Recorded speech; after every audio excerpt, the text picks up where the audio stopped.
Bueno, hola a todos. Muchas gracias por el interés en nuestro simposio de trigo y cebada. Mi nombre es Juan Edward, soy investigador de INTA Balcarce y en esta oportunidad voy a hablar sobre la planificación de la estrategia sanitaria del cultivo de trigo, comenzando por algunas palabras de Van der Planck, quien fuera el padre de la epidemiología de enfermedades de cultivos. Este buen hombre comparó las epidemias con poderosos enemigos contra quienes nos enfrentamos año tras año en la guerra por mantener la sanidad de nuestros cultivos. Nuestra defensa en tiempos de guerra está relacionada al tratamiento que demos a nuestros cultivos en tiempos de paz. Nos encontramos en miras de una próxima campaña de FINA, es ahora donde tenemos que pensar en los futuros potenciales escenarios a los que nos vamos a enfrentar a lo largo de la fase de desarrollo del cultivo de trigo, para así evitar que las enfermedades tomen fuerza, se conviertan en epidemias y cualquier intento nuestro por apaciguarlas resulten en prácticas ineficientes, antieconómicas y dañinas con el medio ambiente. El primer concepto infaltable en toda charla de fitopatología es el triángulo de la enfermedad, donde recordamos que necesitamos un ambiente predisponente, un patógeno virulento en contraparte con un hospedante susceptible. La coexistencia de estos tres factores darán origen a la enfermedad. Pero nos faltaría una dimensión que es el tiempo para saber cuándo ocurre esta enfermedad y durante cuánto tiempo vamos a tener la enfermedad ejerciendo un efecto sobre nuestros cultivos. Este tetraedro es equivalente a la definición de epidemia, que es un incremento de la intensidad de una enfermedad en el tiempo y el espacio. Esto es muy importante establecerlo desde el punto de partida, ya que la simple ocurrencia de una enfermedad no tendrá como consecuencia un daño económico a nuestro cultivo, pero sí una epidemia que no podamos controlar. Otro concepto importante es el ciclo de vida de los patógenos. Conocer el ciclo de vida es muy importante para planificar la estrategia. Podemos pensar un ciclo genérico con estas 5 etapas, en donde partiendo desde la sobrevivencia al patógeno en rastrojos, semillas u hospedantes alternativos, este patógeno se va a diseminar buscando al hospedante susceptible a través del aire y la salpicadura de lluvia. Una vez aterrizado en el tejido de su hospedante, se va a producir la infección y ahí se desencadenarán una serie de luchas, de ataques por parte del patógeno y defensa de parte de la planta, que dada como consecuencia el vencimiento de esas defensas de la planta, el patógeno se va a establecer adentro del cultivo y va a colonizar todos los espacios circundantes a ese punto de infección, alimentándose, nutriéndose de los nutrientes que tienen las células vegetales y luego de un periodo de tiempo el patógeno se va a reproducir nuevamente cumpliendo su objetivo de la existencia, que es la perpetuación de la especie, de su propia especie. Esta perpetuación puede restablecer una sobrevivencia al patógeno o bien el patógeno nuevamente va a generar nuevas infecciones en plantas aledañas dentro del mismo periodo del cultivo de un año de trigo, generando varios ciclos infectivos, colonización y reproducción, originando así a las enfermedades policíclicas, muchos ciclos durante una misma estación de cultivo del trigo. Por otro lado, las enfermedades que dieron una sola vuelta a su ciclo son enfermedades monocíclicas. Esto es importante porque también va a tener su implicancia en el manejo.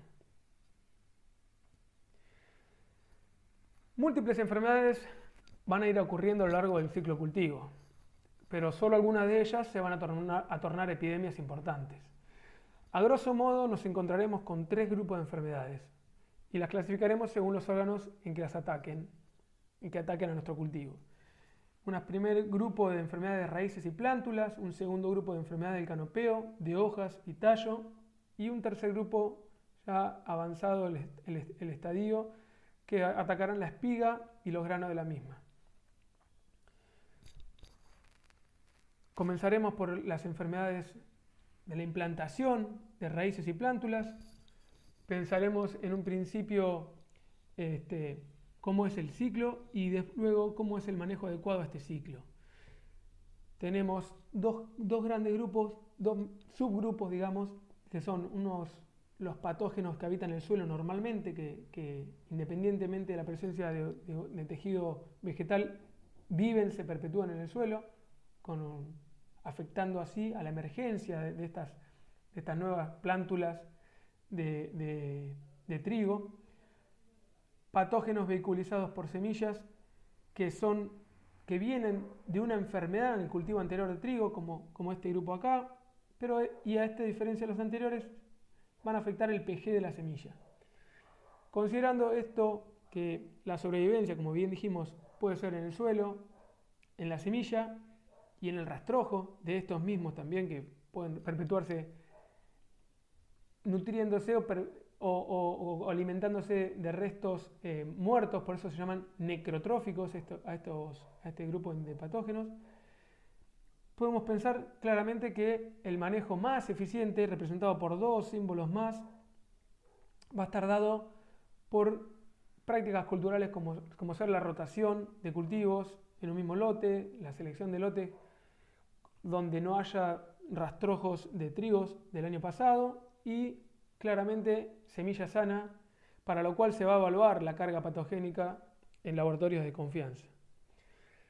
Del resultado de este diagnóstico podremos pensar en un tratamiento terápico de semilla, químico o biológico. Pensemos si vamos a hacer un tratamiento de este tipo, que el rango de los costos podría variar desde 5 a 15 dólares por quintal. Y esto serían 3 gamas de productos posibles.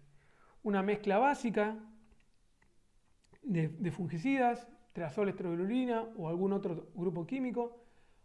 Una segunda gama, a esta mezcla básica se le agregaría una carboxamida, obviamente se aumentaría también el precio. Y una tercera gama con una agregación de insecticidas a la mezcla anterior.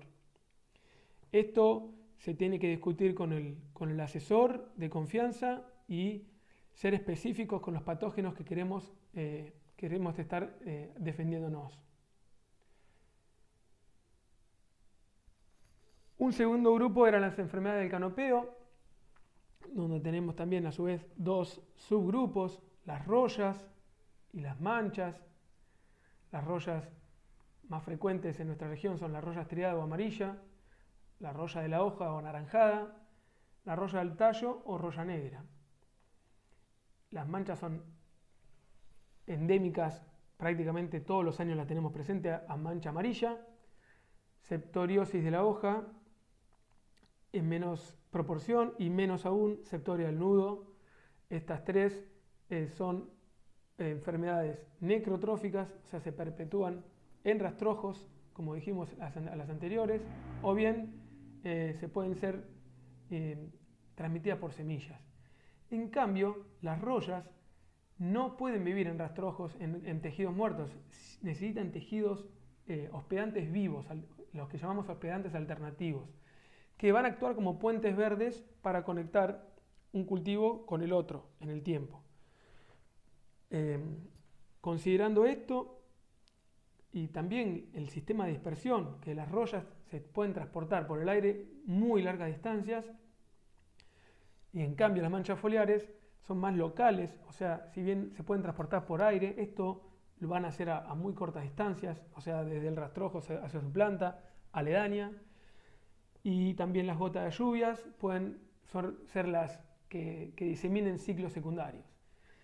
Esto es muy importante también para planificar el manejo, porque pensando en una mancha foliar, donde el patógeno lo tenemos desde el día cero de nuestro cultivo, tenemos que sin duda atacar al inóculo inicial presente en nuestro lote. Ese inóculo inicial donde lo tenemos, en los rastrojos, en la semilla, bueno, entonces el método es cultural, rotación, selección de lote, semilla sana. Es la práctica más eficiente. En cambio, a la roya la vamos a ir recibiendo con el decorrer del tiempo de nuestro cultivo, van a venir entrando esporas de campos aledaños, son esporas foráneas, no son generadas in situ, y una vez que aterricen en nuestro cultivo, se va a producir una primera reproducción hasta que haga una buena base de la población de los patógenos, y ahí vamos a empezar a detectarla, digamos. Cuando la detectamos es porque ya tenemos una buena base generada previamente. Por lo tanto, este manejo adecuado será la resistencia genética. Para evitar que ese, como dijimos en el slide de los ciclos, esa puja entre ataque del patógeno y defensa de la planta determine como ganador a la planta y evite la infección. O también otro tipo de resistencia puede ser que, si bien no puede evitar la infección, que la colonización se vea disminuida. Entonces la resistencia genética es la principal técnica de manejo de las rollas. Ambos, tanto rollas como manchas, pueden tener un tratamiento foliar relativamente eficiente si es actuado en tiempo, si uno lo detecta en tiempo. El tratamiento foliar puede tener alta eficiencia. Y las manchas foliares, como dijimos en un principio, vimos los patógenos que son ocasionadores de enfermedades de plántulas y de la emergencia, por lo tanto también los tratamientos terápicos de semillas van a tener un cierto efecto sobre estos patógenos. A grandes rasgos vemos que las condiciones para favorecer a una u otra enfermedad difieren entre sí. Vemos que las manchas dependen. Acá en el eje Y tenemos la humedad o las horas de mojado, y en el eje X tenemos la temperatura. Vemos que las manchas precisan de más horas de mojado para infectar. Y a su vez, entre la mancha amarilla y la septoriosis, vemos que la septoriosis se favorece en condiciones más frescas. La mancha amarilla en condiciones más cálidas y por un rango mayor de temperaturas. En cambio, entre las rollas vemos que la roya amarilla, con pocas horas de mojado, ya se produce infección. Esto lo vimos en la campaña 2019, cuando las condiciones fueron de muy baja precipitación. Hubieron ataques de roya amarilla en cultivares susceptibles sin ningún problema. O sea que tiene cierta independencia con las condiciones ambientales, principalmente de las lluvias, pero se favorece con el rocío diurno. Es suficiente, puede llegar a ser suficiente para que se ocurra la infección. Entonces, a un bajo periodo de mojados podemos tener las rollas, pero estas van a diferir entre sí en las temperaturas. Básicamente la roya amarilla se va a ver beneficiada en temperaturas muy bajas, de 8 a 14 grados, por ejemplo. En un segundo nivel, la roya anaranjada y la roya del tallo, la roya negra, con condiciones de mayor temperatura. Esto también obviamente nos va a probablemente dar información de en qué momento del ciclo de cultivo vamos a tener una u otra.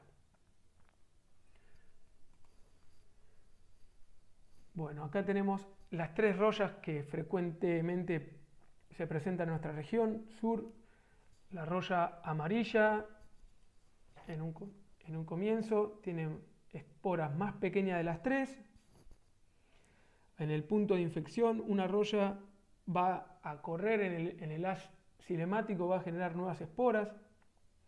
El color puede ser amarillento o naranja, cosa que no es clasificatoria o diferencial, muy diferencial de la roya anaranjada. Sí, esta se presenta en forma aislada y de mayor tamaño que la roya amarilla. Y la roya del tallo ya tiene un color más oscuro, más de óxido, lo vemos con tamaños mayores de esporas y pudiendo atacar tallos y hojas.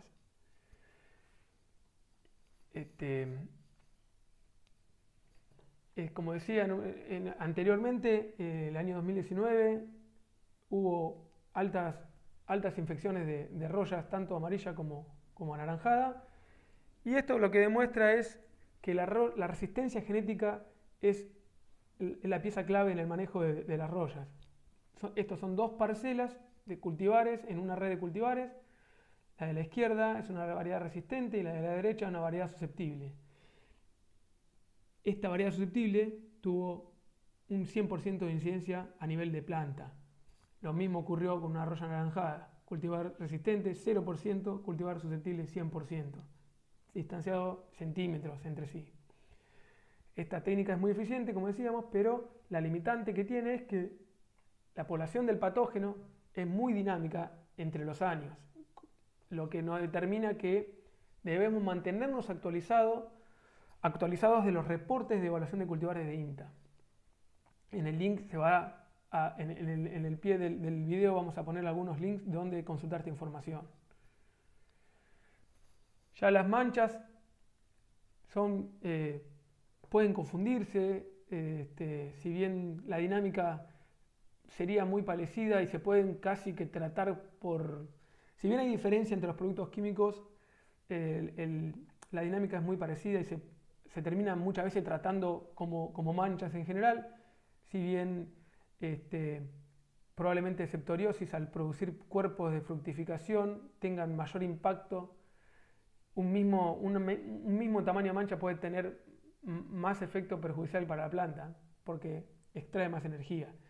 Lo que nos podemos orientar para su extinción es que la mancha amarilla algunas veces presenta un punto negro concéntrico y el halo clorótico es irregular. Acá en la septoriosis vemos que tiene muchos puntos que son los cuerpos de fructificación. Eso puede ser una distinción clara entre las dos. Perdón.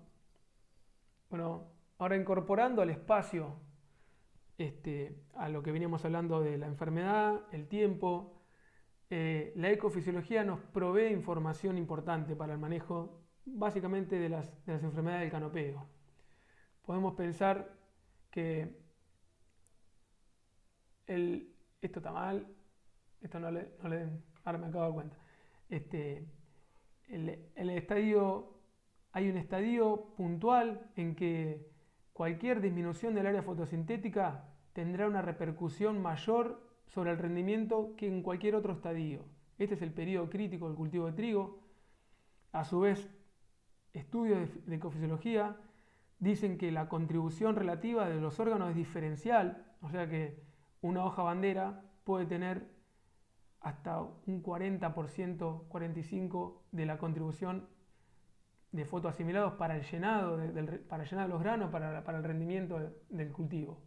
Siguiendo por las hojas banderas -1 o la espiga también tiene una contribución. O sea que acá tenemos claro que tenemos que cuidar, proteger las hojas del estrato superior en el momento del periodo crítico. En base a esto podemos ir planificando nuestra estrategia de seguimiento y de acción de las enfermedades del canopeo. Claro que no es lo mismo una roya que una mancha. Probablemente este planteo se puede hacer para las manchas, que podemos seguir prácticamente a diario su movimiento vertical, y no así las rollas que tienen un crecimiento exponencial inicial que es incontrolable. Ahora lo vamos a retomar. Para esto tenemos que, obviamente, monitorear. El monitoreo se basa en dos variables complementarias entre sí, la incidencia y la severidad. La incidencia nos va a servir en principio en estadios más iniciales para explorar qué hay presente, y la severidad, en este caso la severidad se va a mantener baja, probablemente más adelante en estadios de la epidemia avanzados la incidencia se haga muy alto y tome papel relevante la severidad.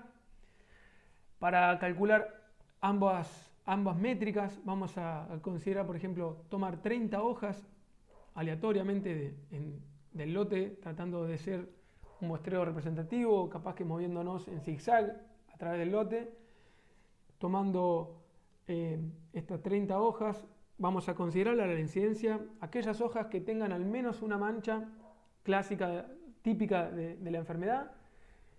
Y por ejemplo, si fueran 15 hojas con manchas, dividido 30, vamos a tener 50% de incidencia.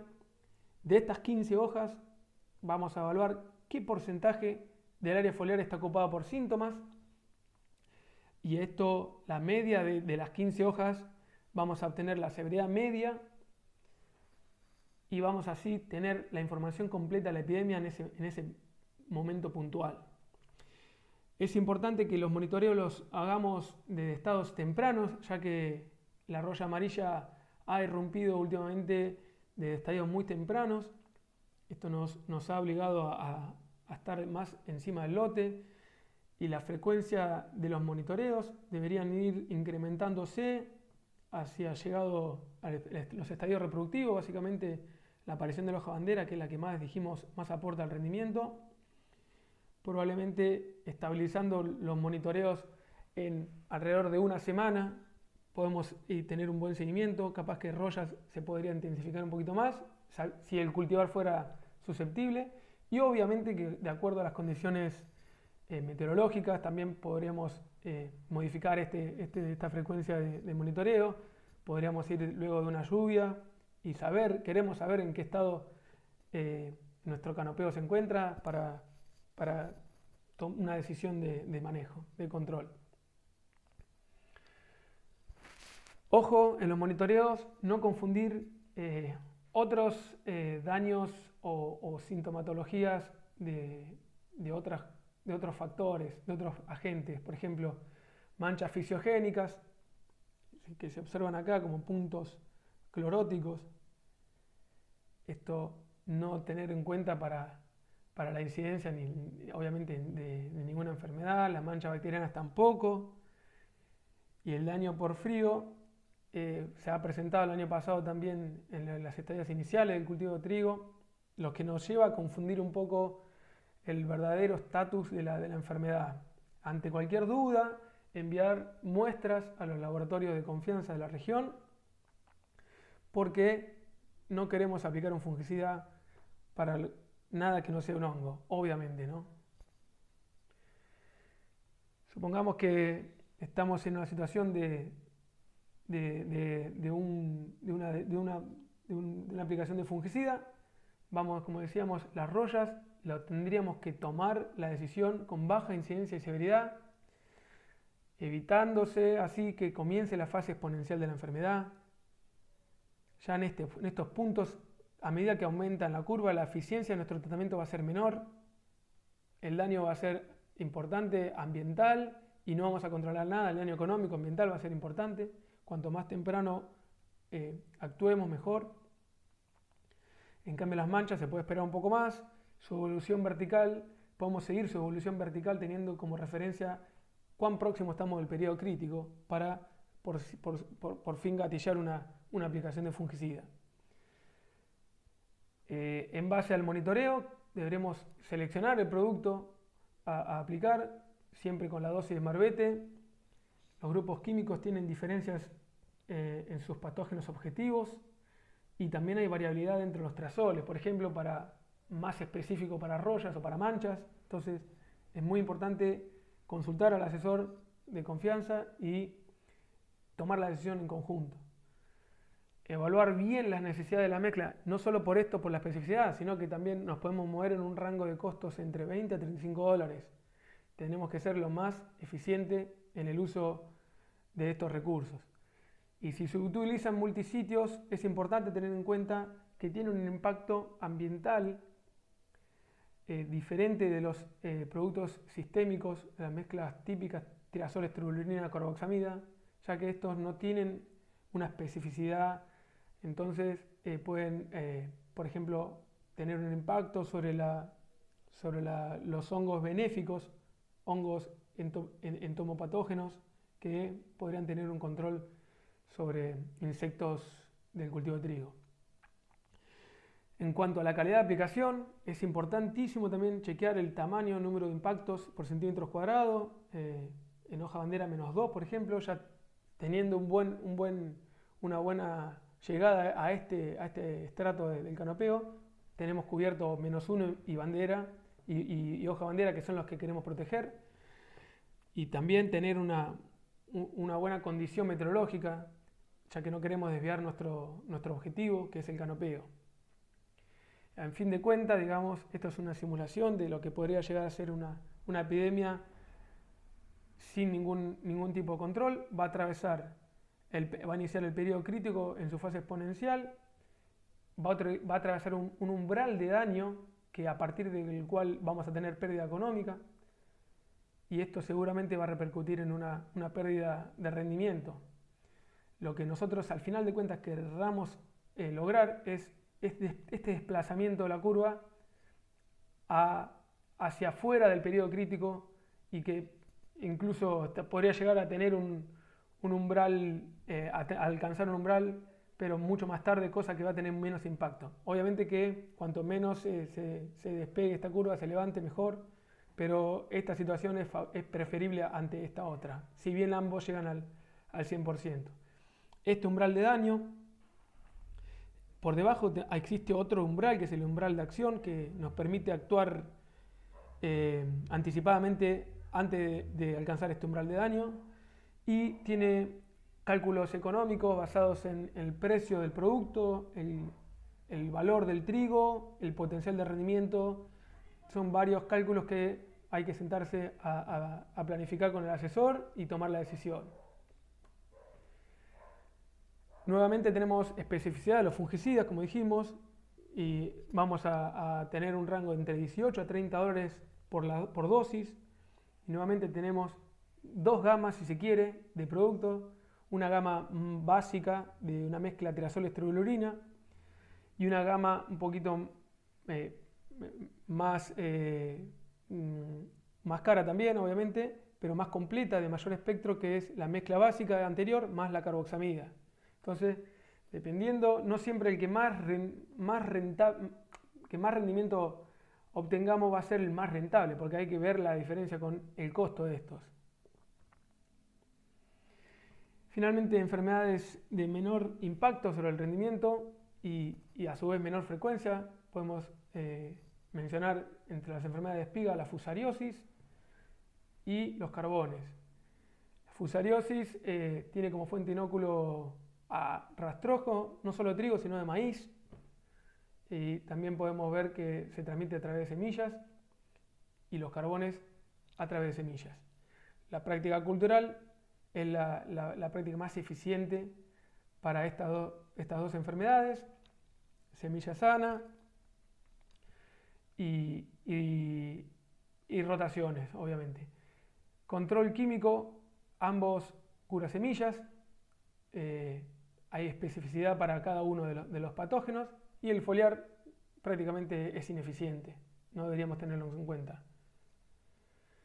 El año pasado, 2019, Malvina Martínez y Ricardo Moschini del Instituto de Clima y Agua de INTA Castelar determinaron que fue de bajo riesgo para el Fusarium.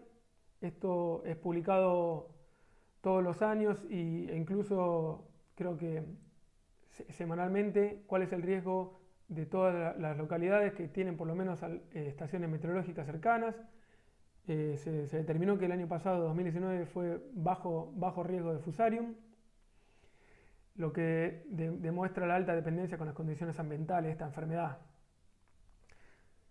Decíamos que el trigo en rotación con maíz tiene mayor riesgo de acumulación de inóculo, ya que ambos son hospedantes del patógeno. Si queremos pensar en cuál es el riesgo de nuestro lote, deberíamos pensar en un enfoque de sistemas, ya que la enfermedad se va a ver influenciada por todos estos factores de diferentes niveles. El ambiente, obviamente, como dijimos, en el triángulo de la enfermedad, es el que está por encima de todo, tiene el efecto acorde al años más o menos llovedores. La fecha de siembra, obviamente que no vamos a seleccionar una fecha de siembra para una enfermedad, sino que siempre pensando en el potencial de rendimiento del cultivo, lo que va a tener una implicancia en dónde se ubiquen nuestros estadios dentro de la época del año. El paisaje o lotes vecinos lote de trigo más temprano o bien cultivo de servicio, hoy en día de alta diseminación por la región sur. Ahora vamos a ver unas cuestiones referenciadas a esto. Claramente tenemos que estar mirándolos, atentos a estos cultivos, ya que pueden ser fuentes de inóculos tempranas de rollas o de manchas. Principalmente rollas que se van a mover un poco más lejos que las manchas, como dijimos en un principio. Los rastrojos son en donde vamos a tener nuestro lote, ya estamos aquí en nuestro lote. Esto, presencia de trigo en el rastrojo, o por lo menos dentro de los 18 meses, podemos ver estructura de sobrevivencia al patógeno, cosa que nos va a incrementar el riesgo de tener enfermedades de manchas, como por ejemplo manchas. Y de cuanto a las semillas, ya dijimos que claro que la resistencia genética es un factor fundamental. A su vez tienen una carga de patógenos diferencial. Si tenemos tratamientos terápicos vamos a tener menos carga patogénica. Y prácticas de manejo del cultivo mismo también van a tener una implicancia sobre las enfermedades.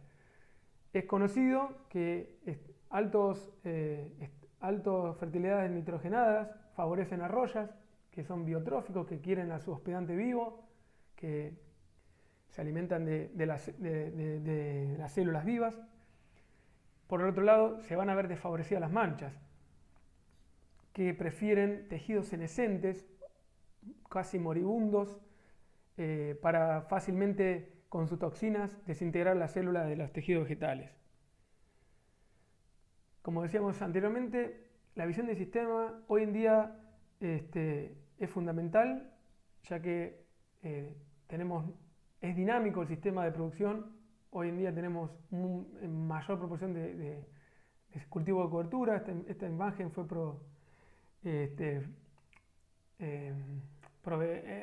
los chicos de Viento Sur la cedieron amablemente, donde al día de la fecha se observan manchas y rollas en plena actividad en cultivo de cobertura, antes que esté sembrado nuestros trigos. Se han visto rollas anaranjadas, lo que probablemente ya vaya generando un escenario de mayor riesgo para roya anaranjada, por ejemplo. Y como decíamos antes, el cultivo de maíz hay cultivos que comparten patógenos con el cultivo de trigo, como es el maíz, que puede contener esporas de Fusarium y infectar cultivo de trigo. Es importante entonces ver el todo del sistema más que el cultivo solo aislado. En conclusiones, vemos que hay una serie de intervenciones posibles y situándonos en un sistema de producción convencional, vemos que en presiembra interferimos en la selección del lote. Cuando fuera posible dijimos que si se pueden sembrar lotes en donde el último trigo haya estado por lo menos hace 2 años en pie, mejor. Esto le habrá dado tiempo a la descomposición del patógeno en el rastrojo. La selección del cultivar resistente es un factor clave, mantenernos actualizados de los reportes que genera INTA, ya que esto es dinámico, lo que el año pasado fue resistente hoy puede ser susceptible. El análisis de semilla acompañado por una recomendación de un terápico específico, otro factor fundamental para partir con una semilla lo más sana posible. Iniciado el crecimiento del cultivo, la herramienta que tenemos es el monitoreo y el aumento de su frecuencia hacia el periodo crítico del cultivo.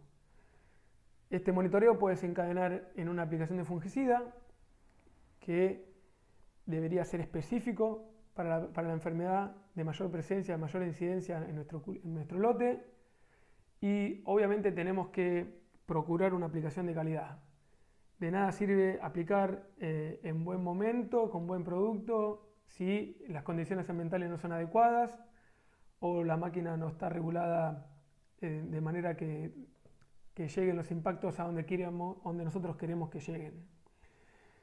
Bueno, con todo esto en mente, podemos actuar de forma proactiva, anticiparnos a las situaciones que vamos a atravesar durante todo el cultivo de trigo. Y claro que